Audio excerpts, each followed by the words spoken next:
Right now, if you lift your sideburns, they only meet here, which is causing distress. After the procedure, it will extend further down to that mark, growing even lower.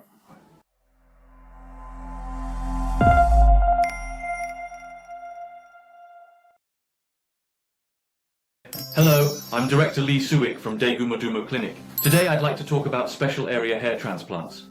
At a steakhouse or pork restaurant, you know how they have special cuts?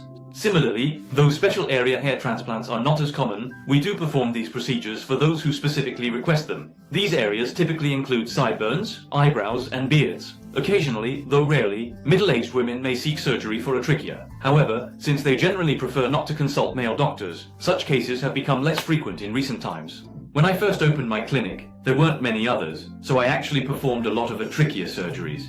Now, these parts, eyebrows, sideburns, and beards, have extremely fine hair. Wouldn't you agree?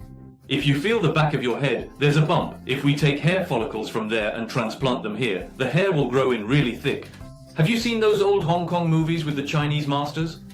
The ones with really long eyebrows, it'll look like that. Even among very fine hairs, there are some follicles that grow only a single strand of hair. So, the method involves selecting and transplanting only single hair follicles, utilizing fine hairs to achieve this. First, looking at the eyebrows, this is a greatly magnified picture. This individual already has some eyebrow hair, and for them, we can actually use those existing eyebrows as a guide. Eyebrow shapes change depending on trends or for women, their personal preference. Back in my mother's generation, high-arched, seagull wing eyebrows were popular, but now, straighter eyebrows seem to be the trend. But if you look at most people's eyebrows, they have an arch like this. There's a prominent pointed arch, so I must inquire, would you prefer a straight style? Or should I make an arch? Usually, it goes straight from the eye's edge, but some want it longer.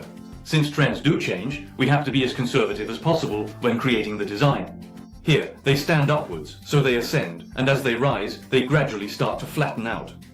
They lie down and go all the way to the end. For men, once they hit their late 40s, the hair at the very end of this middle arch tends to thin out significantly.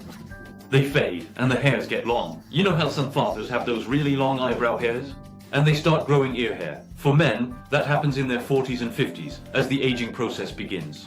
So for eyebrows, the design is crucial, and you have to harvest fine hairs. That's what it involves. Next up, we're talking about sideburns. I, myself, have a significant amount of facial hair. This is my beard after 10 laser removal sessions, yet it's still this thick. So, typically, you have the beard here, which naturally connects to the sideburns. The sideburns should usually end at the ear canal, but in some cases, they extend higher up than that. For men, because they no longer shave their hairlines high up as they did in the past, sideburns have become incredibly important. Because if hair's cut short, it vanishes. Lift this, and sideburns are only to here. And that's what's stressing him out. He wants to extend them to his ear canal. That was his request, and all we have to do is connect the line that comes around the ear with the line coming down from the front. Then we're all set. When done like this, it reaches the mole, and as it grows, it goes even lower. We can create a look like this. This applies to both men and women, and facelifts are very common. A lot of people get them. They get these pulling facelifts, and the incision is made inside the hairline. The skin is opened, pulled tight, and then sutured. Especially for middle-aged women in their 50s and 60s, this area needs to be pulled quite a bit. If there's much sagging, they incise the front and back, then pull and attach the skin. Then sideburns vanish. You see the lift, but no sideburns. Their skin's tighter and younger, but this area looks wide, making their face look bigger. Many come asking, please create sideburns. See this white scar? This is from her facelift. The skin was pulled tightly, so her sideburns became this thin. There's a scar like this, and she's only left with this tiny bit of sideburn, so we usually transplant hair onto the scar. We can do that, but she said no, pull it forward. She wanted sideburns further front, believing it would narrow this area and make her face appear smaller. She already had some existing single hair follicles. This is an advantage of the FUE hair transplant method. If you use laser removal, you have to go back for multiple sessions to zap the hairs. But with the FUE hair transplant method, we can actually just extract the hair follicles and move them.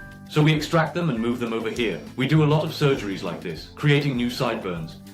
We can also transplant beards. There's what's commonly called a civil servant's beard, where it just grows in a line here, which can look a bit plain.